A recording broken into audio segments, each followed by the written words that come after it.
Bueno, el día de hoy, primero, buenos días. El día de hoy, pues es un día para recordar. 10 de junio, no se olvida, son 50 años de la represión del 10 de junio de 1971. Eran los tiempos del autoritarismo, cuando se formaban grupos para reprimir a opositores. Acababa de pasar la represión del 68. Estaba aplicándose lo que se conoce como la guerra sucia. Existía en ese entonces una policía secreta, la Policía Federal de Seguridad, que actuaba de manera ilegal y era un brazo represor del Estado. Muchos jóvenes fueron reprimidos, desaparecidos en esos tiempos. Y todavía sus familiares los están buscando, desde luego los extrañan, les lloran. Y nosotros queremos enviarle un abrazo a todos los familiares de las víctimas de la represión en este día, 10 de junio, a 50 años del halconazo y de la represión. Ofrecer en mi carácter de representante del Estado mexicano una sincera disculpa, un sincero perdón y el compromiso, sobre todo, de la no repetición, de que nunca más se reprima a quienes protestan, a quienes luchan por las transformaciones, por los cambios, a quienes no están de acuerdo con el gobierno y deben de contar con todas las garantías para ejercer sus libertades. Entonces, eso es lo que podemos decir hoy, 10 de junio. Y abrimos para preguntas y respuestas. Ahí lista, aquí la tengo. Diana Benítez, del Financiero. Buenos días, presidente, ¿cómo está? Mi primera pregunta sería si para estos próximos días estaría perfilando otros cambios en el gabinete. Se ha mencionado que en la Secretaría de la Función Pública. ¿Habría un cambio en esta secretaría o en alguna otra? Estamos viendo. El cambio de ayer fue muy importante porque se mantiene la armonía. El secretario de Hacienda va a ser propuesto para gobernador del Banco de México. Arturo es una persona seria, responsable, un buen economista, Arturo Herrera. Y quien llega, Rogelio Ramírez de la O, también un economista egresado de la UNAM, con doctorado en Cambridge, en economía, uno de los mejores economistas de México. Y también es importante que se va a consolidar la misma política económica que hemos venido aplicando, que nos ha dado buenos resultados. ¿Cómo lo demuestran los hechos? Somos de los países que tenemos una mejor recuperación después de la crisis de la pandemia y nos estamos recuperando pronto. Hablábamos de la V, de que íbamos a caer y que íbamos a levantarnos pronto, cuando habían especialistas que hablaban de que iba a ser una L, que íbamos a caer, que íbamos a quedarnos abajo mucho tiempo. Y afortunadamente no es así. Ya estamos creciendo, recuperando empleos. Es muy importante el que se ha mantenido fuerte el peso, inclusive se ha apreciado desde que estamos en el gobierno. No estoy seguro, pero creo que nunca se había visto de que en 2 años y medio, después de que entra un nuevo gobierno, no haya habido devaluación, porque ahora no ha habido en 2 años y medio. Incluso el peso se ha apreciado en un 3%. Sí, tengo bien las cuentas. A ver si tienen esa lámina. La de, no sé si de diferentes gobiernos, pero la de el valor del peso con relación al dólar. Algo que también es importante, aunque tiene que ver con las finanzas y con las corporaciones, es que aún con la pandemia, la bolsa de valores ha crecido. Se ha mantenido relativamente estable la inflación. Este es ayer, pero es desde el inicio del gobierno. Miren, no solo no ha habido devaluación, sino se ha apreciado el peso con relación al dólar, algo que no ha sucedido en otros países. A ver si no está la gráfica de la bolsa, del índice. Y también por el lado de los ingresos, estamos arriba de lo presupuestado, de lo que consideramos íbamos a recaudar este año. A ver si tienen también esa lámina de cómo va la recaudación, que es importante. Y lo que nos ha ayudado muchísimo son las remesas. Es la fuente principal de financiamiento para millones de mexicanos. Entonces, vamos bien, tenemos que seguir con la disciplina para mantener estos equilibrios macroeconómicos, cuidar en especial lo de la inflación, porque como se está creciendo, se está calentando la economía, y así como nos ayuda el que haya crecimiento económico en Estados Unidos y se estén inyectando fondos, recursos, así también eso tiene un efecto que se traduce en inflación. Pero esto es lo de la bolsa. Aquí llegamos. Aquí se cayó desde la pandemia, los momentos más difíciles, y miren cómo ha venido. Tenemos también que mantener la política de bienestar para el pueblo. No solo es el que tengamos buenos datos en lo macroeconómico, requerimos bienestar para el pueblo. Por eso, ya que pasaron las elecciones, ya pasó la veda electoral, aprovecho para decirle a los adultos mayores que ya vamos a empezar a dispersar los fondos del bimestre de julio-agosto, y ya ese bimestre va a contemplar un incremento en la pensión, y también va a iniciar en el bimestre julio-agosto la incorporación de personas de 65 años hacia adelante, porque si recuerdan, la pensión a adultos mayores era de 68 hacia adelante y solo en comunidades indígenas se entregaba a partir de los 65 años. Hicimos el compromiso el 21 de marzo en Guelatao, Oaxaca, de incrementar la pensión a los adultos mayores, a todos los adultos mayores, porque es universal y vamos a empezar ya a entregar ese incremento. En este mes empieza la dispersión del bimestre julio-agosto, luego septiembre-octubre, luego noviembre-diciembre. Son 3 bimestres que nos faltan para el año y ya van a incluir los incrementos. Proporcional va a ser el incremento desde julio de este año hasta enero del 24, que va a significar un incremento en términos reales, porque se va a incluir también inflación en el incremento, del 100%. Esto es, van a recibir en enero del 24 los adultos mayores de 65 años, todos, el doble de lo que se está recibiendo ahora. Esto nos va a significar ampliar el presupuesto de 126,000 millones a 320,000 millones de pesos para el 2024. No tenemos problemas, afortunadamente, porque es buena la recaudación. Muchas gracias a todos los que contribuyen y no tenemos problemas porque no hay corrupción, porque nadie se roba el dinero como era antes. Entonces, y además, ahora el presupuesto, como lo escribí ayer cuando di a conocer los cambios, el destino del presupuesto público es el de ayudar de manera preferente a los pobres, por el bien de todos, primero los pobres. Entonces, ¿este cambio en Hacienda sería el único que estaría contemplando dentro de su gabinete, presidente? Vamos a analizarlo, va a haber tiempo, poco a poco. Vamos a ir viendo cómo se sigue llevando a cabo la reforma administrativa, porque tenemos que ir ajustando, acoplando cada vez más el gobierno a la nueva realidad y a las nuevas políticas. Antes, decía yo, el presupuesto se quedaba en el gobierno o se destinaba para sobornos, para tener clientelas políticas, para la publicidad del gobierno, para que hablaran bien del gobierno. Ahora el presupuesto se destina a atender las necesidades fundamentales de la gente. Antes el gobierno estaba ensimismado, nada más se veía hacia adentro. Ahora el gobierno es un instrumento al servicio de la sociedad, al servicio del pueblo. Y el presupuesto va destinado fundamentalmente a los más necesitados. Es de abajo hacia arriba. Imaginen que la sociedad mexicana es una pirámide. En la base hay millones de pobres. Luego está la clase media y luego en la punta, en el pináculo, pues son los que tienen más posibilidad. Nosotros debemos de atender a todos, pero primero a los de abajo, a los más necesitados. En el caso de la recaudación, miren cómo vamos. Este es un corte al día 9.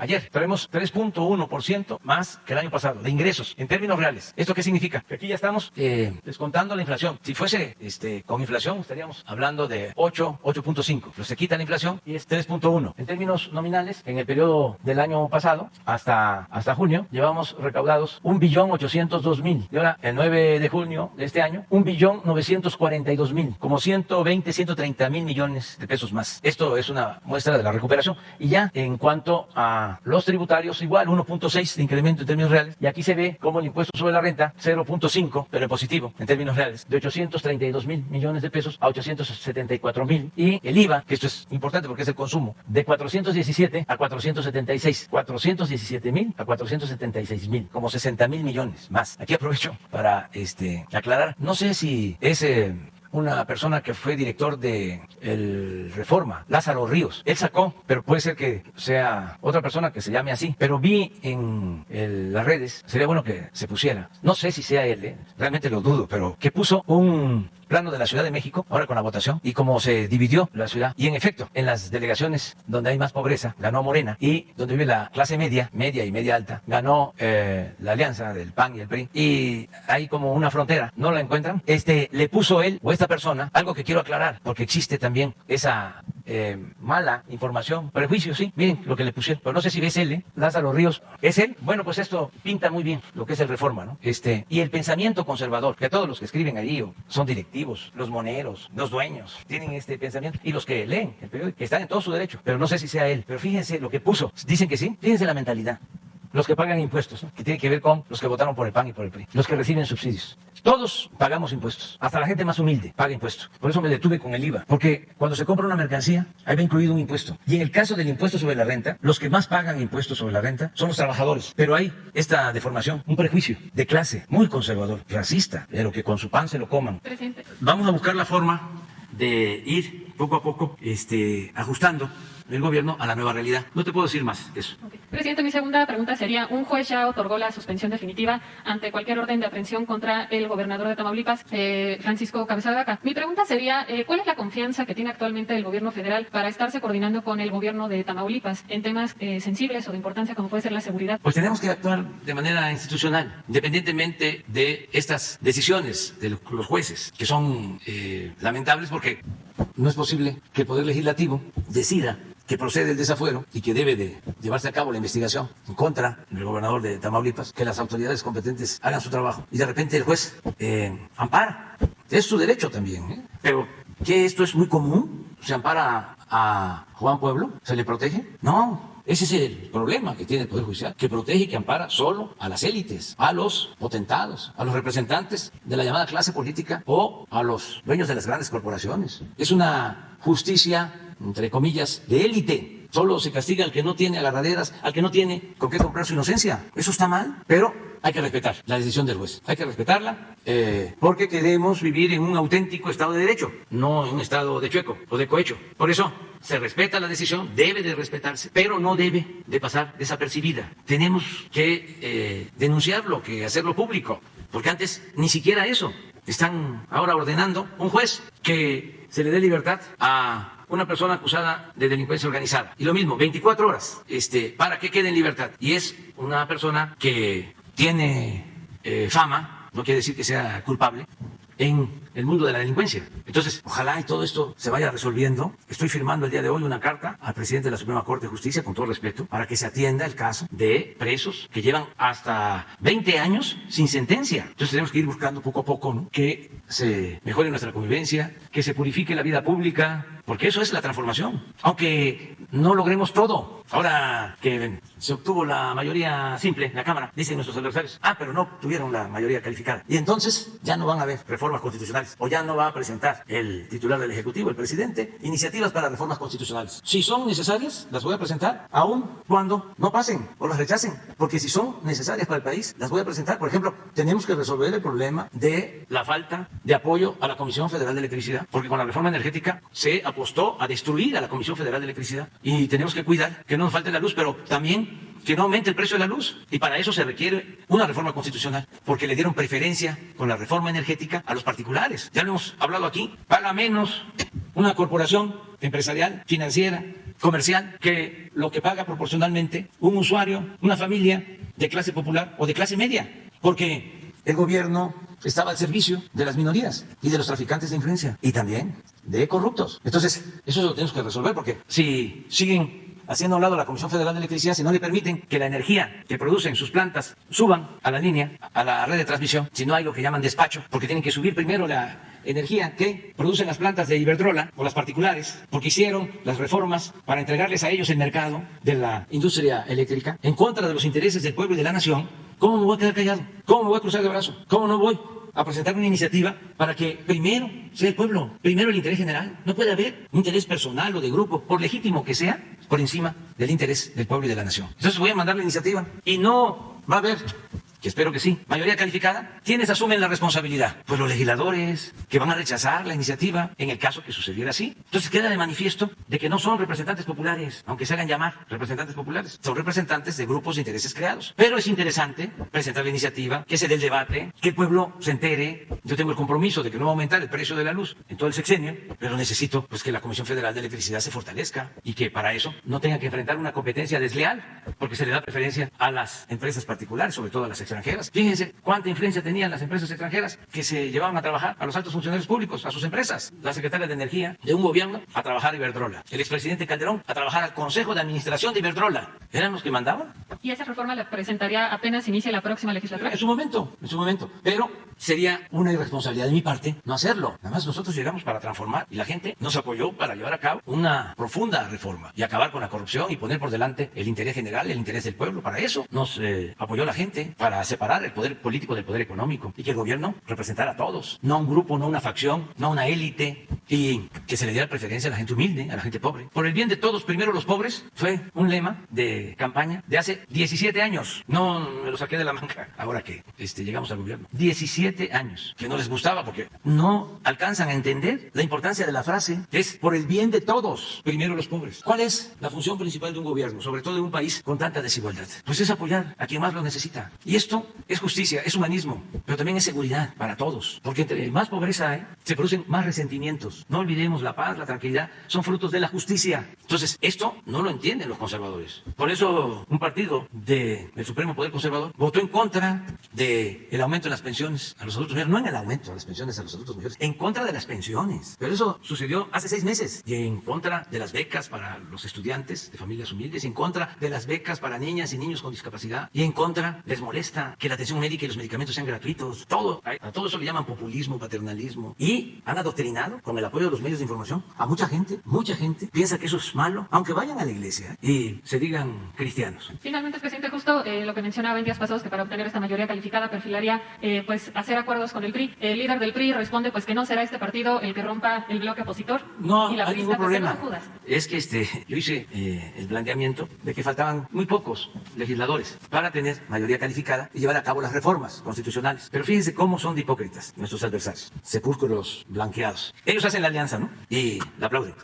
Los que antes decían, qué barbaridad los del PRI, cómo son corruptos. Les cuento una anécdota. Una vez viajaba yo en un avión comercial y me dice la compañera que atiende que el capitán me invitaba a la cabina. Yo ya estaba cansado de la gira, todavía en aquellos años. Y acepté de ir a la cabina. El capitán, piloto y el copiloto. Entonces empieza la plática. El piloto me empieza a decir, licenciado, yo estoy en contra de la corrupción y creo que los del PRI son muy corruptos, muy corruptos. Entonces, como ya conozco, ¿no? Es un perfil, pues ya sé que es un simpatizante del PAN. Ya se identifican, ¿no? Con bastante claridad, evidencia. Entonces me quedé callado y seguía. Yo a lo mejor votaría por otros, como siendo a lo mejor votaría por ustedes, pero por el PRI nunca.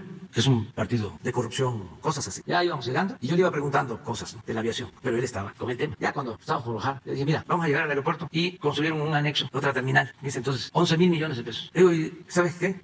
Hubo corrupción en la construcción y no fueron del PRI, fueron del partido que está en el gobierno. Y ya, le digo, lo que pasa, bueno, y seguía él, le digo, mira, lo que pasa es que tú lees el Reforma, hasta les dije que articulista, escuchas a este conductor de la radio, de la televisión, porque así es. ¿Y qué quieres que yo haga? Síguele, ahí la llevas. Sí, pero, a ver, explíqueme, tráteme de convencer. No, hermanito, está muy difícil que yo te convenza. Síguele, ahí la llevas. Sigue tu camino. Y ya me voy, porque ya vamos a aterrizar. Y ya me fui, aterrizamos, y estaba en la puerta, ya cuando salí, con un papel.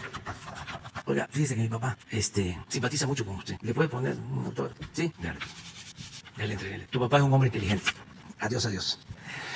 Viene esto, pues, al caso de que hay mucha manipulación en los medios. Y también se piensa, es parte del prototipo, de que el que tiene más nivel educativo es el menos ignorante, y no necesariamente. Muchas veces la gente humilde, un campesino, un obrero, la gente del pueblo, tiene muy claro todo. Y una mentalidad más fresca, con menos prejuicios, no como el gran administrador de este periódico, gran periodista. No. Entonces, se tiene que ir poco a poco combatiendo el clasismo y el racismo, pero no es fácil, sobre todo en sectores de clase media. Hay que seguir informando, orientando, concientizando, pero, ya lo dije y lo repito, por justicia, por humanismo, por seguridad, por todo, debemos dedicar tiempo, recursos, nuestra atención a la gente humilde, a la gente pobre. No dejar de atender a todos y ser respetuoso con todo, pero entender de que es bueno para todos. ¿En qué se ayudan los de menos arriba si les va bien a los de abajo? Porque ayer lo comentaba, el proyecto de los neoliberales es apoyar arriba porque suponen que si llueve fuerte arriba gotea abajo, como si la riqueza fuese contagiosa, permeable. El proyecto nuestro no es así, es apoyar abajo, de abajo hacia arriba. Entonces, a lo mejor no vamos a poder llegar a todos, vamos a llegar de la base hasta la clase media baja o media. Pero ¿cómo se ayuda si atendemos bien a los de abajo? ¿Cómo se ayuda a la clase media? ¿Cómo se ayuda a la clase media alta? ¿Cómo se ayudan los empresarios más fuertes? Bueno, se ayudan porque si la mayoría de la gente tiene ingresos, consume. Hay una parte que ojalá y la pusieras del plan neoliberal de los Flores Magón, donde habla de la importancia que tiene que el pobre que apenas tiene como a jugar un petate tenga para adquirir bienes. Entonces eso reactiva la industria, el comercio, es fortalecer el mercado interno, como se le llama ahora. ¿En qué otra cosa se ayuda el de arriba si le va bien al de abajo? En que pueda andar por la calle con libertad, que no lo van a asaltar, que no lo van a secuestrar, porque en una sociedad mejor, y eso significa una sociedad más justa, hay más seguridad. ¿En qué otra cosa le ayuda que le vaya bien a los de abajo y que haya un gobierno honesto? Bueno, en que no van a aumentar los impuestos, en que no va a aumentar el precio de las gasolinas, de la luz. ¿En qué otra cosa le ayuda? Porque cuestionan esto que dice Lázaro, ¿no? Subsidio, que es la entrega de apoyos a la gente. ¿En qué le ayuda a los de arriba? Bueno, que se tiene prestigio en el país y se puede lograr, como se hizo, un acuerdo con Estados Unidos, con Canadá, para que lleguen inversiones. ¿Y quién se ayuda con esas inversiones? Pues empresarios, comerciantes, profesionistas, que van a ganar más. Bueno, primero que van a tener empleo, que van a ganar más por el tratado. Y eso lo logramos, que ya estaba así. Pero había muchas resistencias para continuarlo. Además, se le agregaron cosas importantes como lo laboral. Pero entre otra cosa ayuda el que haya un gobierno democrático en esto, el que las empresas tengan trabajo. ¿Quiénes hacen las obras que se están realizando en la actualidad? Las grandes empresas de México. Entonces, el plan es, a ver, ayudemos todos primero, abajo. Además, imagínense cuánta satisfacción nos produce el ayudar al prójimo, al necesitado, al pobre. Eso tiene que ver con todas las religiones. A ver si... Sí. Cuando el pueblo es demasiado pobre, esto es 1906, cuando sus recursos apenas le alcanzan para mal comer, consume solo artículos de primera necesidad y aún estos en pequeña escala. ¿Cómo se han de establecer industrias? ¿Cómo se han de producir telas o muebles o cosas por el estilo en un país en que la mayoría de la gente no puede procurarse ningunas comodidades? ¿Cómo no ha de ser raquítica la producción donde el consumo es pequeño? ¿Qué impulso han de recibir las industrias donde sus productos solo encuentran un reducido número de compradores? Porque la mayoría de la población se compone de hambrientos. Pero si estos hambrientos dejan de serlo, si llegan a estar en condiciones de satisfacer sus necesidades normales, en una palabra, si su trabajo les es bien o siquiera regularmente pagado, consumirán infinidad de artículos de que hoy están privados y harán necesaria una gran producción de esos artículos. Cuando los millones de parias que hoy vegetan en el hambre y la desnudez coman menos mal, usen ropa y calzado y dejen de tener petate por todo ajuar, la demanda de 1000 géneros y objetos, que hoy es insignificante, aumentará en proporciones colosales. Y la industria, la agricultura, el comercio, todo será materialmente empujado a desarrollarse en una escala que jamás alcanzarían mientras subsistieran las actuales condiciones de miseria general. Esta es una clase. Esto es, en esencia, a la luz de la nueva realidad, lo que nosotros estamos promoviendo. El que la gente viva mejor y nos ayudamos todos. Entonces, por eso, vamos a seguir adelante. Ramón Flores. Muy buenos días, presidente. Ramón Flores del Centinela Informa de Humanoid de Inglaterra. Presidente, en el Centinela estuvimos haciendo una investigación sobre el accidente de la línea 12 del metro y nos metimos a profundidad descubriendo dos cosas. Una es la renta de los vagones del metro a sobreprecio. La empresa CAF los vendió, escuchen nada más cómo le pusieron a esta empresa, Pobre Tren SADCB, en 420 millones de dólares, y Mario Delgado los rentó en 1.580 millones de dólares, acompañado de la persona que orquestó el mismo esquema del metro en la renta de las patrullas aquí en la Ciudad de México, que está prófugo, Jesús Horta, que cuenta con una orden de aprehensión vigente y está prófugo. Presidente, ¿está usted de acuerdo que se investigue a Mario Delgado y al prófugo Jesús Horta por esta renta a sobreprecio de los trenes de la línea 12? Y aquí le traigo todas las pruebas de los contratos. Sí, entrega todas las pruebas y que se investigue a todos. Se está esperando, según me informó la jefa de gobierno, que se concluya un dictamen y la Fiscalía está haciendo una investigación por el lamentable fallecimiento de 24 personas, 26 personas. Se está haciendo ese trabajo de investigación. Es de oficio, porque perdieron la vida estas personas, lo cual lamentamos mucho. Lo que dije ayer es que, en paralelo a esta investigación, que tiene que hacerse para deslindar responsabilidades, castigar a responsables, hacer justicia, independientemente de eso, se tiene también que trabajar para rehabilitar la línea, porque es un servicio fundamental para Tláhuac, para Iztapalapa, incluso para el Estado de México. Son miles de personas que utilizan ese medio de transporte. Entonces vamos a ayudar nosotros en eso. El gobierno federal va a ayudar, pero la investigación tiene que seguir su curso. Seria, responsable, así como hablo de que no debe de haber impunidad y es parte de nuestros compromisos, así también no deben de utilizarse con propósitos mezquinos estos lamentables hechos en donde pierden la vida seres humanos, porque este accidente, tragedia lamentable, fue usada de manera vil por los conservadores y sus voceros, porque estamos viviendo tiempos de sopilotes, tiempos de canallas, pero eso es otro asunto. Entonces ya nos entregas tus papeles y los vemos. Sí, presidente, sobre el mismo tema, los familiares de las víctimas de la línea 12 nos han escrito diciendo que no han sido recibidos en la Fiscalía General de la República. Usted dijo que no habrá carpetazo y que habrá justicia. Presidente, los familiares de las víctimas podrían ser recibidos en la FGR para realizar sus denuncias y que claro que sí, nosotros ayudamos. Vamos a hablar con el fiscal para que les informen cómo van las investigaciones. Nada más que nos ayudes para que se establezca la comunicación. La tiene el gobierno de la ciudad con ellos, pero puede ser por esta vía también. Sí, ahorita le entrego las pruebas con Jesús de los contratos. Ahí viene la firma de Jesús Horta y viene la firma de Mario Delgado. Incluso Mario Delgado, cuando fue senador, él aprobó que se investigara la línea 12. Entonces, pues como usted ya lo dijo, que se investigue, ¿no?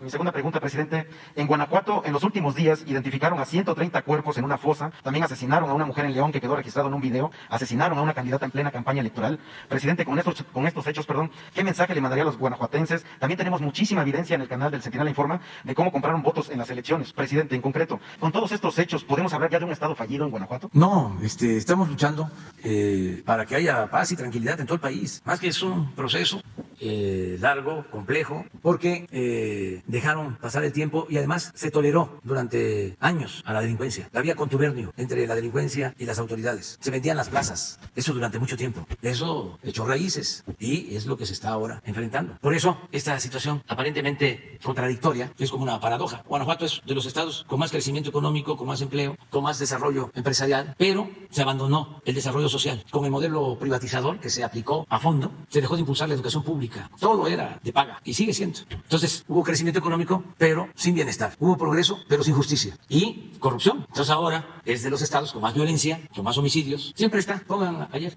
¿Cómo estuvo? ¿Cuántos fallecieron? 80. Está. Segundo lugar. 8 homicidios. Estado de México, Guanajuato, Michoacán. 10 estados sin homicidios. Pero es lo mismo. Guanajuato representa alrededor del 15% de los homicidios del país. Pero no nos vamos a dar por vencidos. Se está trabajando para que haya más seguridad, más tranquilidad y que no haya contubernio. En concreto, ya para concluir mi posicionamiento, presidente, ¿están preocupados los habitantes de Guanajuato porque se ha estado rumore la presunta liberación de uno de los líderes delincuenciales de ese estado, que se llama José Antonio Yepes Ortiz, alias El Marro? ¿Qué mensaje le mandaría sobre ese tema? Porque ellos están muy preocupados porque dicen que si regresa ese personaje allí, pues si ya les incendió una vez el estado... Pues, es un asunto de los jueces. Okay, gracias. ¿Y del Poder Judicial? Sí, no, este es otro. No, fíjese, en un mes, el Güero Palma. Yo no estoy prejuzgando, nada más describo hechos. Recuerdo que fue el día 1 de mayo, que era un sábado. Ordena un juez, día festivo, o día inhábil, o fecha histórica, 1 de mayo, en la madrugada, que se le libere, y dan de plazo 24 horas. Se investiga, se pide la ampliación del plazo para investigar, para ver si no hay otros delitos, y la Fiscalía hace estas gestiones, y otro juez amplía el plazo para que se vea si no hay otros delitos. Luego viene esto, pero estoy hablando de casos sonados, vamos a decir, de famosos, porque es diario. ¿Qué no pueden, en vez de 24 horas, dar 72 horas? ¿Qué no pueden decidir de que no lo van a hacer el sábado, que no va a ser un sabadazo, que no lo van a hacer el domingo, que lo tienen que hacer un día hábil? Bueno, viene lo de este señor de Guanajuato, donde lo absuelven del delito de daños a servidores públicos. Imagínense la situación de policías, de soldados, de marinos, de mucha gente que también, por cumplir su deber, pierde la vida. Y de repente el juez dice, queda absuelto. 2. Eso fue ya a mediados de junio, de mayo. Y anoche o ayer, otro, así. Señor que se llama, a ver si no tiene Rosa Isela, que nos pase el nombre, que está en una cárcel de Durango. A lo mejor ustedes han escuchado hablar. Entonces, no es decir, se niega el mandato al juez, vámonos despacio, viendo si no hay otras cosas. Porque si no, imagínense cómo queda el Estado mexicano. ¿Qué hicieron el gobierno pasado? Cuando el señor Caro Quintero lo liberan, viene la protesta de Estados Unidos, el cuestionamiento, y luego modifican la resolución, pero ya el señor Caro Quintero estaba fuera. Revocan la decisión, pero ya el señor estaba fuera. Entonces, ¿cómo queda el país? ¿Cómo queda el Estado mexicano, sus instituciones? Y de aquí que expliquemos de que son los jueces. No, ya nos lincharon políticamente a nosotros. Ustedes saben de que cuando lo del Güero Palma, yo me informo, me dan a conocer el asunto y digo, espérense. Y Riva Palacio, este periodista del grupo conservador, que fue de Notimex, creo, de la época de Salinas, ya tenía hecho su artículo y no había salido el Güero Palma, pero él ya tenía la información de que iba a salir. Y en su artículo que publica, ya está echándome la culpa y ya me está asociando al señor Palma, que tengo yo vinculación con él. Adrián Alonso Guerrero. ¿Cómo? El 8. Adrián. ¿Y dónde está detenido? Durango. ¿Mande? No, pero eso ya ustedes van a... Ya nada más, el informe es que ¿por qué se actúa así? O no nos metemos con el Poder Judicial, no decimos nada. Todos los ciudadanos tenemos la obligación de denunciar, de dar a conocer lo que consideramos no es bueno para el país. Adriana Pacheco. Buenos días, señor presidente. Adriana Pacheco de la Hoguera. Bien, retomando el caso del gobernador tamaulipeco, presidente, ahora sí que a partir de que Morena tendrá mayoría en el Congreso de Tamaulipas, ¿es posible o usted considera que puede tomar un nuevo rumbo el caso de Cabeza de Vaca? Sería la primera pregunta. No me quiero meter en eso porque tiene que ver con lo electoral y es un asunto judicial que resuelvan los jueces y que resuelva la Fiscalía. Y en este caso, la Suprema Corte de Justicia, porque ellos emitieron una resolución no clara, ambigua, sobre si tenía fuero o no. Y ahora entiendo, se está reestudiando o se está analizando de nuevo el caso en la Suprema Corte de Justicia. Vamos a esperar a ver qué resuelve. Presidente, además de la campaña de desprestigio y desinformación señalada por usted, ¿qué tanto pesó en los resultados electorales de Morena el fuego amigo que hubo, la descalificación entre integrantes del partido y el hecho de que se desconocieron encuestas y resultados en la definición de candidatos, principalmente en la Ciudad de México? Seguramente eso también afectó, pero lo principal fue el que se agruparon todos los adversarios que no quieren la transformación porque no quieren perder privilegios, traficantes de influencia, políticos corruptos, dueños de medios de comunicación, periodistas vendidos o alquilados, intelectuales orgánicos, todos. Si les he estado repitiendo, parezco disco rayado, del comportamiento de las estaciones de radio, de sus noticieros, de que va uno en el automóvil, en el carro, uno escuchando a un comentarista y todos en contra, y le cambia un Y es lo mismo. Creo que no hay un solo programa de radio que no ataque al gobierno. Uno. Aquí. ¿Y cuántos programas de radio deben de haber? Pues como unos 100. Puede ser que haya 1 o 2, pero esto de los de las redes sociales. Pero de los medios convencionales, no todo el Loret de Mola, López Dóriga, Ciro Gómez Leiva, etcétera, etcétera, etcétera, etcétera, un largo etcétera. Entonces, fue un bombardeo tremendo. Es que eso ya lo padecí en el 2006, la Guerra Sucia. Y es fascistoide, es de Goebbels, según su máxima de que una mentira que se repite muchas veces puede convertirse en verdad. Entonces, imagínense, pueden tener efectos de manipulación. Y eso fue, pero también hubo lo que tú planteas, porque hay quienes están en el movimiento y que no han entendido de que estamos viviendo un momento definitorio, un momento estelar. Es la transformación del país. Y solo han habido 3 transformaciones: la independencia, la reforma, la revolución. Y esta es una transformación. Y ellos siguen viendo sus intereses personales, los intereses de grupo. No alcanzan a ver más lejos. No alcanzan a entender que el poder no tiene sentido si no tiene como propósito la justicia. El poder solo tiene sentido y se convierte en virtud cuando se pone al servicio de los demás. Todo lo otro es politiquería, es fantochería, prepotencia, ambición, individualismo. Entonces, sí, existe eso, de que piensan que es lo mismo, que es el quítate tú porque quiero yo. Se les olvida de que estamos viviendo un momento histórico de transformación. Y son tan irresponsables e inconscientes que por su ambición personal son capaces de apoyar a los conservadores corruptos. Es que, no me quiero meter tanto, pero votaron por cada personaje impresentable, pero somos libres, y que sigan su camino. Presidente, ya como último punto, bueno, ante el casi nulo regreso a clases presenciales en la Ciudad de México, así como en otras entidades, debido también en parte a la resistencia de la Coordinadora Nacional de los Trabajadores de la Educación, ¿qué hará el gobierno para evitar que se profundice esta brecha entre la educación pública y la privada?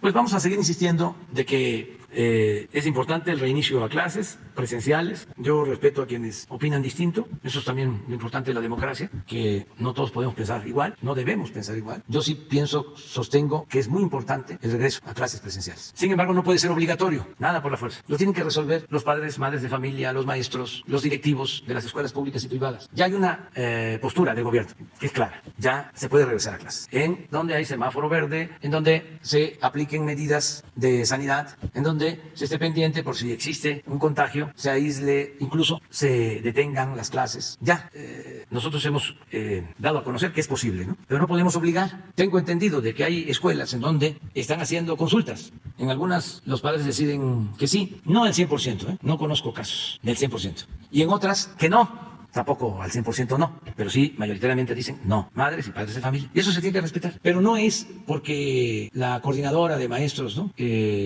acepte. No, es un proceso más amplio y son los padres y las madres, los directivos de las escuelas, los que están participando. Y es bueno eso. Entonces no hay que desesperarnos. Yo espero que poco a poco sean más y más y más las escuelas hasta regresar a la normalidad completa. Es un proceso. Muy bien, pues ya llegó la hora. Mañana.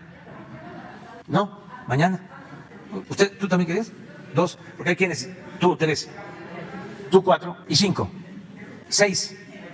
7. Hasta ahí porque. No. Voy a desayunar con la jefa de gobierno de la Ciudad de México para tratar muchos casos, muchos asuntos. Siempre tenemos relación. Todos los lunes la jefa de gobierno participa en las reuniones de seguridad de 6 a 7 de la mañana. Ayer también estuvo con nosotros en una reunión porque estamos viendo todo lo que es el transporte de la zona metropolitana. Estuvo el gobernador del Estado de México, estuvo la jefa de gobierno. O sea, hay comunicación constante. Muy bien, muchas gracias.